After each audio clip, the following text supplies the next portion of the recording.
Senhoras e senhores, sejam muito bem-vindos a esse canal, espero que os senhores estejam muito bem. Então, após um período aí de férias, estamos retomando as atividades aqui no canal e dessa vez até o final do ano, se Deus quiser. E para retomar as nossas atividades aqui no canal, já vamos então iniciar com o nosso quadro Faça Sua Jogada, aquele quadro onde eu respondo a perguntas, questionamentos, questões, enfim, que vocês trazem lá no meu perfil no Instagram. Vou deixar aqui, caso você queira participar. Todas as quartas-feiras eu abro espaço, então, lá para participação. Por lá, eu respondo a todas as perguntas e questionamentos que me são feitos a respeito de assuntos que eu falo aqui no canal, obviamente, né? Mas, então, seleciono algumas questões para trazer para esse vídeo ou para esse nosso quadro aqui. Mas, por lá, eu respondo todos os questionamentos, por mais complexos que muitas vezes eles sejam. Portanto, aqui eu selecionei 4 questões para responder nesse nosso vídeo aqui. Como sempre, te convido a conhecer o nosso canal e considerar inscrever-se se você achar que o conteúdo aqui produzido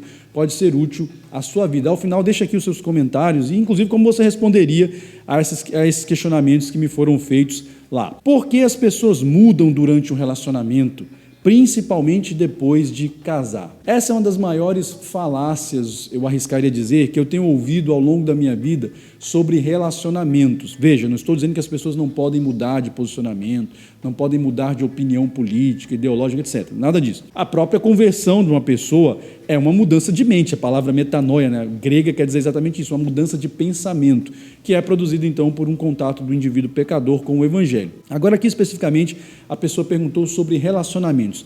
Meus amigos, entendamos uma coisa, as pessoas sempre são quem elas são. Dificilmente elas mudam. Agora, qual que é um problema enorme a respeito do qual eu falo muito aqui no canal, inclusive?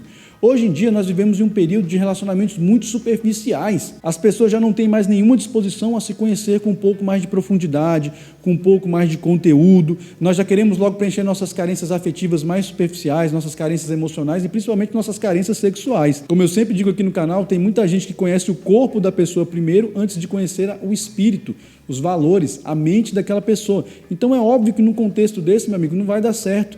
Hoje em dia, nós temos relacionamentos absolutamente descartáveis. O primeiro conflito, o primeiro embate que existe, as pessoas estão desistindo umas das outras. Então, é óbvio que num contexto como esse, as pessoas muitas vezes vão se envolver com profundidade de forma superficial, como, por exemplo, muita gente vai morar junto, muita gente assume um compromisso formal, mas mal conhece aquela pessoa que está ao seu lado. Por quê? Porque os objetivos hoje são muito mais hedonísticos e muito mais superficiais. Então, é fundamental, meu amigo, que você gaste um tempo mínimo ali conversando com essa pessoa para saber quais são os valores dela, o que ela realmente pensa sobre a vida. Veja como são as relações dessa pessoa, como ela se relaciona com a família dela, com os amigos, com as pessoas que estão próximas. É fundamental que uma mulher, por exemplo, observe como esse homem se relaciona com a mãe dele, com as irmãs dele, com as mulheres que estão ao redor dele. A mesma coisa o homem. Como é que essa mulher trata o pai dela, os irmãos dela, como ela lida com os homens ao redor dela. Hoje em dia a gente não tem nem tempo e nem disposição para fazer isso. A primeira discussão, as pessoas evitam o conflito, evitam o embate, relativizam logo o assunto. Não, você pensa de uma maneira, eu penso de outra maneira, está tudo bem assim. Não. Se você quer ter um relacionamento profundo, você precisa saber de fato quais são os valores daquela pessoa e tentar fazer ajustes mínimos, porque senão, obviamente, a gente tem a impressão que isso aqui acontece. Ah, mas fulano não era assim, fulana não era assim, sempre foram. Acontece que nós não fomos assim profundos o suficiente para conhecer aquela pessoa que estava ao nosso lado. Então é óbvio que quando realmente a intimidade começar a surgir, a pessoa começar a mostrar quem realmente ela é, quando nós realmente começarmos a descobrir quem a pessoa é, obviamente nós então corremos o risco de ser surpreendidos com essa questão, mas você não era assim, sempre foi. Só que você não teve disponibilidade para saber realmente quem era aquela pessoa. Portanto, essa história de que as pessoas mudam pode excepcionalmente acontecer, mas geralmente, olha, as pessoas sempre foram aquilo, só que nós fomos superficiais demais para realmente buscarmos a fundo quem era aquela pessoa que estava se relacionando conosco. Como seguir um caminho não institucionalizado? Me sinto perdido. Pois é, quem acompanha o canal sabe que esse aqui é um canal de um cristianismo pós-institucional, como eu costumo denominar. Os adeptos do sistema cristão ortodoxo ou positivo, né, ou sistema cristão institucionalizado, vão se referir a nós como desigrejados. Já falei que essa é uma expressão equivocada, cheia de preconceitos teológicos, afinal de contas, é como se a pessoa condicionasse a minha possibilidade de ser igreja a estar frequentando um templo, o que é uma falácia do ponto de vista bíblico e do ponto de vista cristão, do ponto de vista do evangelho, enfim. Agora, senhores, sem dúvida alguma, o fato é que muitos de nós sejamos egressos do sistema religioso institucional, cria em nós uma certa dependência emocional e psicológica disso. Eu lembro que há uns 9 anos atrás, quando eu, após 30 anos de convívio institucional, resolvi que era um momento para que eu saísse, então, de uma igreja institucional, eu tive certos problemas no início. Quando, por exemplo, dava domingo à noite, ou domingo pela manhã, ou aqueles dias que eu costumava frequentar o templo, os trabalhos lá, eu sentia um certo deslocamento no primeiro momento. Porque, infelizmente, a minha vida espiritual havia sido condicionada àquele convívio institucional. Isso demonstra o quanto é sintomático. Muita gente parece que depende emocionalmente, enfim, espiritualmente de um templo. Eu tinha colegas que diziam que a semana deles parecia que era desequilibrada quando eles não iam a um templo no domingo à noite. Então isso é um problema muito sério. Agora, é um processo gradual. Eu sempre digo para as pessoas aqui, ser um cristão pós-institucional ou não institucionalizado, não significa que você vai abandonar a leitura bíblica, não significa que você vai deixar de lado o convívio com pessoas que realmente professam a mesma fé que você, não significa que você tem que simplesmente virar as costas a toda a tradição que você recebeu. Não, significa simplesmente que você vai entender que a sua fé transcende essa necessidade de um convívio institucional. E ainda assim, se você quiser esse convívio institucional, procure uma boa igreja institucional e desenvolva esse convívio lá, mas sem ter aquela dependência psicológica de que eu preciso estar lá, eu preciso ter o nome no hall de membros, porque isso é absolutamente desnecessário do ponto de vista cristão. Você não precisa disso. Desenvolver essa consciência que Cristo quis passar à mulher samaritana, de que agora a oração, o culto, não é mais nem no templo e nem no monte, mas é em espírito e em verdade, isso é fundamental. Isso é ser um cristão pós-institucional. É entender que em um período que se avizinha aí, no qual talvez as pessoas nem possam mais frequentar a igreja, é entender que em um período como esse será plenamente possível. E quando eu digo igreja aqui, eu estou falando como sinônimo de templo, como vulgarmente a expressão igreja é utilizada. Mas é entender que você não precisa disso para continuar a exercer a sua fé cristã. Então é natural que você tenha algumas dificuldades, você tenha alguma dependência emocional ainda, mas esse é um processo aí, entre aspas, de desmame. E depois você pode estabelecer suas relações, sejam institucionais ou não, de uma forma muito mais saudável. Então eu acho que desigrejar-se seria um processo necessário e importante, inclusive para cristãos institucionais também, para que eles não desenvolvam e não tenham essa dependência emocional, como muitos deles têm, de um templo religioso, que em última análise não é a casa de Deus, Afinal de contas, nós somos a casa de Deus, o templo do Espírito Santo. Na sua visão, como a igreja deveria lidar com a questão do homossexualismo? Pois bem, então eu sempre falo sobre isso aqui no canal também. Eu sei que é um assunto cada vez mais delicado hoje em dia, pode dar até processo criminal, mas enfim, um princípio básico que eu acredito que a igreja, os cristãos, sejam institucionalizados ou não, deveriam adotar, é entender algumas diferenças básicas que giram em torno dessa questão, para que nós, então, nos portemos corretamente diante de tudo isso. Então, uma distinção básica que todo mundo tem que fazer, tá? Uma coisa, por exemplo, é homossexualismo, que é um movimento ideológico que hoje é encabeçado principalmente pelo movimento LGBTQIA+, que inclusive é um movimento que está tendo cada vez mais racha internamente falando, mas enfim, hoje ainda é um representante dessa ideologia, é um movimento político que supostamente diz defender interesses e direitos para os homossexuais, quando na verdade é só um movimento político, um movimento ideológico que tem um objetivo muito claro, que é destruir os valores familiares da civilização ocidental. Ponto. Isso é homossexualismo, tá? Ou o movimento LGBT modernamente, como a gente poderia chamar. Isso, do ponto de vista bíblico, é absolutamente condenável. Uma outra coisa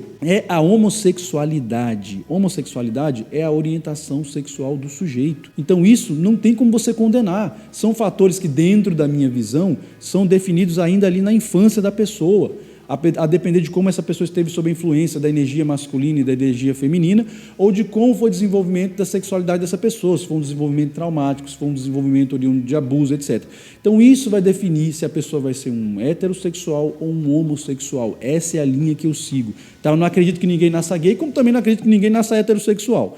Na verdade, as pessoas nascem e vão tendo a sua orientação sexual definida a partir de comportamentos e acontecimentos na infância. Então, isso é orientação sexual. A pessoa não tem culpa se ela é homossexual ou se ela é heterossexual. Não existe essa questão de opção sexual como as pessoas falavam antigamente. Então, em si mesmo, o homossexual não está cometendo pecado nenhum, é a orientação sexual dele.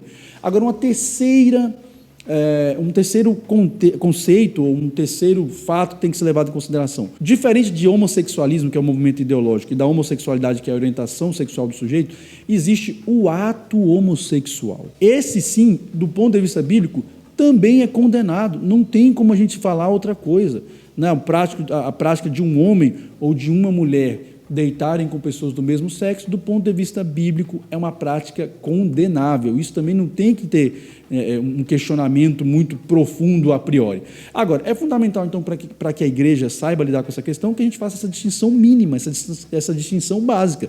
Porque aí, se chegar um homossexual na igreja, por exemplo, nós não vamos ficar forçando esse sujeito a, por exemplo, abandonar a sexualidade dele, e se é um homem, agora você tem que arranjar uma mulher e se casar com ela, e se é uma mulher, agora você tem que abandonar a sua homossexualidade, tem que se casar com um homem. Geralmente isso redunda em fracasso. Eu tenho visto isso acontecer, sabe, vez após vez, ao longo dos meus convívios aí, inclusive institucionais. Então, se a gente entende que a orientação sexual da pessoa é uma condição inata à personalidade dela, o que nós vamos tentar trabalhar com essa pessoa, talvez, seja para que ela não pratique o ato homossexual. Agora, a orientação sexual dela não pode ser penalizada por isso, não é um ato pecaminoso, é uma consequência de coisas que aconteceram ao longo do desenvolvimento da infância dela. Portanto, fazer essa distinção básica é fundamental, mas infelizmente muitos cristãos não sabem fazer essa distinção, colocam tudo debaixo de um mesmo juízo e infelizmente pecam grosseiramente quando querem discutir essa questão, principalmente num período moderno como o nosso, onde existem diversos tipos de ideologias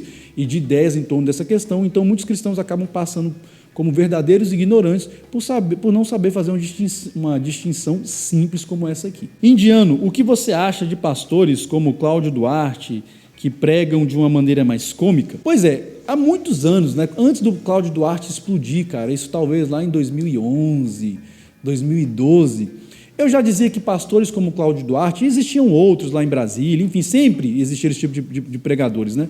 Eles eram ótimos como stand-up comedy, eram ótimos para fazer as pessoas rirem, para descontrair, mas como pregadores do Evangelho, sempre foram muito, muito limitados. Isso por um motivo muito simples. A própria mensagem do Evangelho é uma mensagem muito séria, é uma mensagem muito dramática. Eu não estou dizendo que a pregação do Evangelho tem que ser sempre sisuda, sempre carrancuda, mas, meu amigo, quando você trata do destino da alma das pessoas, quando você trata de pecado, quando você trata de depravação humana, de afastamento de Deus, olha, dificilmente o viés cômico é o mais adequado. Agora, eu não estou dizendo que esses caras sejam absolutamente inúteis, não. Vai falar de um assunto como família, vai falar de um outro assunto, talvez o humor seja útil, eu não tenho nada contra o humor. Pelo contrário, né? Aquela frase do Wilde sempre me influenciou muito, do Oscar Wilde, né? A vida é importante demais para ser levada a sério. Agora, existem certos assuntos, meu amigo, que eles são dramáticos demais para que você não dê um mínimo ali de seriedade. A gente está falando do destino eterno da alma das pessoas, a gente está falando de pecado, a gente está falando de coisas que, inclusive, geralmente não estão muito presentes nessas pregações desses pregadores mais humoristas, desses pregadores que preferem um evangelho mais light, ou simplesmente ficar falando de situações do cotidiano. Aí tudo bem, não vejo nenhum problema no humor. Agora, se você vai falar da mensagem do evangelho, que envolve pecado, condenação, destino da alma das pessoas, enfim, se você consegue pregar esse tipo de conteúdo de uma forma cômica, de uma forma bem-humorada, e ainda assim ele consegue gerar nas pessoas a consciência necessária, tudo bem, não vejo problema algum, mas infelizmente não é o que eu vejo na mensagem desses pastores. Como eu falei, são ótimos para entreter as pessoas e para falar de assuntos que não estejam diretamente ligados ao Evangelho. Fica aí essa distinção, né? Se você quer ouvir o cara para falar de alguns assuntos que não estejam diretamente ligados com o Evangelho, perfeito, não vejo nenhum problema no humor. Agora, se o assunto é condenação da alma, meu amigo, me parece que o humor não é lá a melhor abordagem. Lembrando sempre de uma coisa, senhores, o movimento de uma única peça pode definir um jogo inteiro. Até a próxima e que Deus nos abençoe.